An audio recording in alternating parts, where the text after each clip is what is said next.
Hi friends, நம்ம tea கடையிலலாம் bus பஸ்ஸுன்னு உருளைக்கிழங்கு போண்டா பார்த்துருப்போம். அது வந்து நம்ம வீட்டிலே அது மாதிரி நம்ம எப்படி செய்யலான்னு பார்க்கலாம் வாங்க.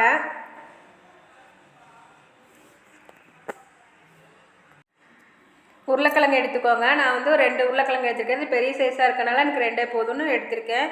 உங்களுக்கு எவ்வளோ தேவையோ அந்த அளவுக்கு நீங்கள் உருளைக்கிழங்கு எடுத்துக்கோங்க. எடுத்துகிட்டு இது வந்து நம்ம வந்து 4ஆக கட் பண்ணிக்கலாங்க. நம்ம அப்படியே போட்டால் உங்களுக்கு உருளைக்கிழங்கு வேகாது, வேக டைம் எடுக்கும். அதனால் வந்து நான் கட் பண்ணி சேர்த்துக்கிறேன். உருளைக்கிழங்கு மூழ்கிற அளவுக்கு தண்ணி ஊற்றிக்கோங்க. மஞ்சத்தூள் கொஞ்சமாக சேர்த்திக்கலாம்.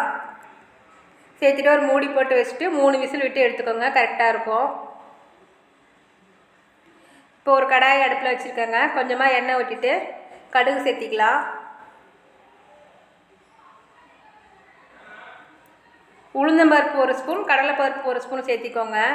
இந்த இது சேர்த்தும் போது அந்த உருளைக்கிழங்குல வந்து மசாலாவில் வந்து நல்லா வாய்க்கு உளுந்தம்பருப்பு கடலைப்பருப்புலாம் கடிப்படும் போது டேஸ்ட் ரொம்ப நல்லாயிருக்கும். இப்போ பாருங்கள், இப்போ நல்லா பொரிஞ்சு வந்துடுச்சு. இப்போ வந்து நம்ம கட் பண்ணி வச்சுருக்க வெங்காயம் சேர்த்திக்கலாம். பச்சை மிளகாய் ஒரு 3 மிளகாய் கட் பண்ணி வச்சுருக்கேங்க, அதையும் சேர்த்திக்கிறேன். சேர்த்து நல்லா வதக்கி விடுங்க. இந்த அளவு நமக்கு வதங்கினா சரியாக இருக்கும். இஞ்சி பூண்டு பேஸ்ட்டு 1 ஸ்பூன் சேர்த்திக்கிறேன். சேர்த்து அதையும் நல்லா பச்சை வாசனை போகிற அளவுக்கு வதக்கி விட்டுக்கலாம். கருவேப்பிலை கட் பண்ணி சேர்த்திக்கலாங்க.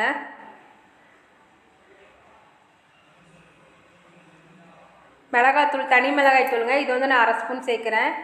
கரம் மசாலா தூள் 1/2 ஸ்பூன் சேர்க்குறேன். மஞ்சள் பொடி கொஞ்சம் சேர்த்திக்கலாம்.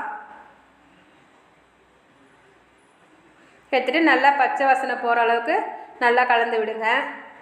இப்போ உருளைக்கிழங்கு வேக வச்சு தோல் உரித்து வச்சுருக்கேங்க. இதை வந்து நம்ம வந்து மசித்து எடுத்துக்கலாம். அந்த உருளைக்கிழங்கே தெரியாத அளவுக்கு நல்லா நம்ம நைஸாக மசித்து எடுத்துக்கலாங்க. இப்போ மசித்த உருளைக்கிழங்க அந்த வெங்காயத்தோடு போட்டுக்கலாம். போட்டு நல்லா வதக்கி விடுங்க. இந்த வெங்காயம் இந்த மிளகாத்தூள் இதோட அந்த உருளைக்கிழங்கு நல்லா மிக்ஸ் ஆகி வரட்டும். தேவையான அளவு உப்பு சேர்த்திக்கோங்க. நல்லா எல்லாம் ஒன்று சேர்ந்து வர மாதிரி வதக்கி விடுங்க. நல்லா நம்மளுக்கு வந்து சுருண்டு அல்வா பத அளவுக்கு வரும். கொத்தமல்லி தழை சேர்த்துக்கோங்க. சேர்த்துட்டு நம்ம நல்லா வதக்கி விடலாம். எல்லாம் ஒன்று சேர்ந்து வரட்டும். பாருங்கள், இப்போ ரெடி ஆயிடுச்சு. இந்த அளவு இருக்கணுங்க இந்த உருளைக்கிழங்கு மசாலா. இப்போ அதை ரெடி பண்ணி வச்சுட்டோம். அதை ஆறட்டும். நம்ம மாவு கலந்துக்கலாம். ஒரு பவுல் எடுத்துகிட்டு கடலை மாவு வந்து நான் 3 கப்பு சேர்க்குறேங்க. உங்களுக்கு எந்த அளவு எடுக்கிறீங்களோ அதே அளவில் நீங்கள் 3 கப்பு சேர்த்திக்கோங்க.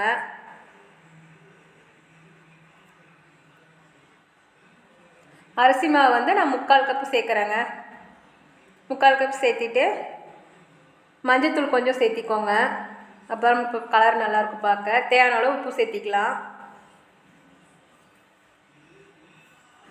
சோடாப்பு வந்து கொஞ்சமாக சேர்த்திக்கோங்க. பெருங்காய பவுடர் சேர்த்திக்கலாங்க. இப்போ நம்ம கடலை மாவு அளந்தோம்ல அதே கப்பில் நான் தண்ணி அளந்து ஊற்றிக்கிறேன். ஃபஸ்ட்டு 1 கப்பு சேர்த்திருக்கேங்க. சேர்த்து ஃபஸ்ட்டு கொஞ்சம் நல்லா கலந்துக்கோங்க ஒரு விஸ்கை வச்சு. மிளகாத்தூள் வந்து நான் 1/2 ஸ்பூன் சேர்த்திருக்கேங்க. நம்ம மசாலாவிலேயே மிளகாலாம் போட்டிருக்கோம், பச்சை மிளகாய் மிளகாத்தூள்லாம் போட்டிருக்கோம். அதனால் இதில் கொஞ்சம் காரம் வந்து கம்மியாக சேர்த்திக்கிறேன்.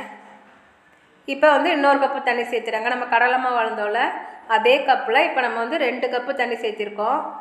சேர்த்து நல்லா நம்ம தண்ணியில் கட்டி இல்லாமல் நல்லா கலந்து விடுங்க. பாருங்கள், இந்த மாதிரி ஒரு வெண்ணெய் மாதிரி இந்த மாதிரி நல்லா ஸ்மூத்தாக வரணும். மாவு வந்து ரொம்ப திக்னஸாக இருக்காங்க. அதனால் இன்னும் 1/2 கப்பு தண்ணி சேர்த்திக்கிறேன். மொத்தம் 2.5 கப்பு அளவு தண்ணி சேர்த்திட்டிங்கன்னா உங்களுக்கு கரெக்டாக இருக்கும். இப்போ மாவு ரெடி பண்ணி வச்சுட்டோம். இப்போ உருளைக்கிழங்கும் வந்து ஆறிடுச்சுங்க. வந்து நம்ம சின்ன சின்ன பாலாக உருட்டிக்கலாம். நான் வந்து டீ கடைங்களில் கிடைக்கிற மாதிரி சொல்லணும்னா நான் இவ்வளோ பெருசு வந்து பால் மாதிரி உருட்டி எடுத்துக்கிறேன். உங்களுக்கு என்ன சைஸ் தேவையோ நீங்கள் அந்த அளவு நீங்கள் எடுத்துக்கோங்க. நம்ம எல்லா உருளைக்கிழங்கையும் உருட்டி நம்ம எடுத்துக்கலாம். இப்போ வந்து நம்ம கலந்து வச்சுக்கோம்னா கடல மாவு அதில் டிப் பண்ணி நம்ம எண்ணெயில் பொரித்து எடுத்துடலாம். பாருங்கள், இந்த அளவு வந்து உங்களுக்கு வந்து திக்னஸாக இருக்கணும். அப்போ தான் வந்து நமக்கு உருளைக்கிழங்கு போண்டா பொசு பொசுன்னு சூப்பராக வருங்க. பாருங்கள், இந்த மாதிரி நினச்சி எடுத்து போட்டுக்கோங்க. இப்போ நல்லா வந்ததையும் நம்ம எடுத்துக்கலாம். இதே மாதிரி உருளைக்கிழங்கு போண்டா நீங்களும் உங்கள் வீட்டில் செஞ்சு கொடுங்க. நான் சொன்ன அளவோடு அப்படியே செஞ்சிங்கன்னா இதே மாதிரி உங்களுக்கு சூப்பரான உருளைக்கிழங்கு போண்டா கிடைக்கும். நாங்கள் போடுற ரெசிபிலாம் உங்களுக்கு பிடிச்சிருந்தா லைக் பண்ணுங்கள், ஷேர் பண்ணுங்கள், கமெண்ட் பண்ணுங்கள். எங்கள் சேனலுக்கு சப்ஸ்கிரைப் பண்ணுங்கள் ஃப்ரெண்ட்ஸ். பாய்.